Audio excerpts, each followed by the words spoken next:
What do we do as human beings if we don't have any value in terms of labor? Yeah, this is going to be the fundamental question that we will have to answer sometime, like you said, call it 5 to 10 years. Humans are going to be struggling with this incredibly profoundly. I'm going to give you an answer, but I actually think it's going to be wildly disruptive. I think this is going to be problematic on the level of the book A Brave New World. So this is, I'm going to make it sound easy. It will not be. But there are going to be four paths before us. Humans are all about meaning and purpose. Like when you think about it, whether you think God bestowed us with this or you think evolution gave it to us, it doesn't matter. We have it. And the thing that gets us to get up, move, to face the dangers of the world in order to secure resources, to make sure that we can have a family and raise them so that they can then have a family and raise them, you get locked into things like ambition. And that ambition needs an engine. That engine is meaning and purpose. So many people do it for their family. So they're going to immediately recognize, oh, yeah, I go work really hard so that I can provide a better life for my kids, right? Nice, easy, simple way to think about it. Okay, well, what happens when AI is better than you at everything? You no longer need to work to provide for yourself or your family.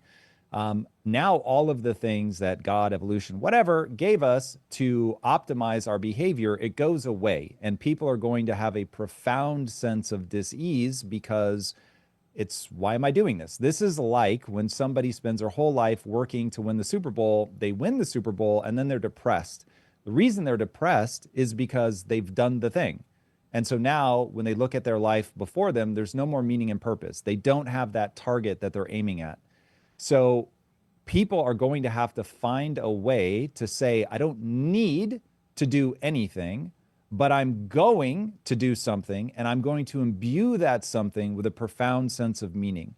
And so I think that that's going to break us into four avenues. So there are going to be four things that people will naturally pursue just based on the way the human mind is architected. Thing number one is going to be what I'll call the new Amish. So you're going to have people that reject technology. If you've ever read Dune, the opening of Dune is, you shall not make an intelligence in the likeness of the human mind. It's just people realize we did this to ourselves. We have created this glut of meaning and purpose. And I hate to say it, but this was the Unabomber's manifesto, which was basically, we're getting rid of all those sweet spot problems where humans are able to express their humanness and getting to the point where they're able to solve these difficult but not impossible challenges. And so it gives them this just optimal zone of, I'm able to improve myself. I have meaning and purpose in the pursuit of solving these problems. So those things all go away. They're going to realize we did this to ourselves, and they're going to go off the grid, and they're going to live an entirely human existence.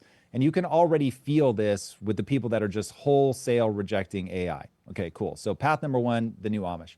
Path number two is going to be, I want to do life on hard mode. So these are going to be people that go to Mars and the like. So they're going to be the new adventurers, the new explorers. We really are opening up a new frontier in space. It will have a massive death rate.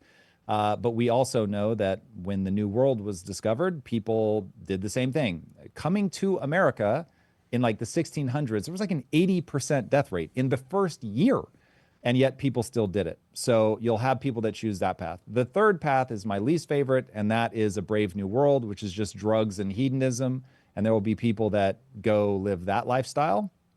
And then the fourth one, which is the one that I identify most with, is building and existing inside of virtual worlds. Long story, we can get into it if you want, but just know that there is going to be, given that for technology to rob us of meaning and purpose, it will have made the creation of virtual worlds very simple.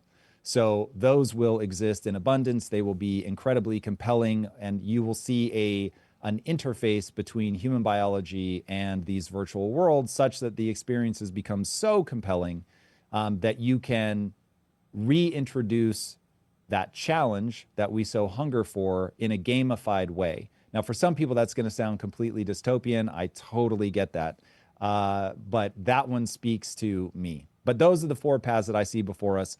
But the punchline of all of them is you must either abandon meaning and purpose and go do drugs and have meaningless sex, or you're going to have to insert meaning and purpose through one of the other three means.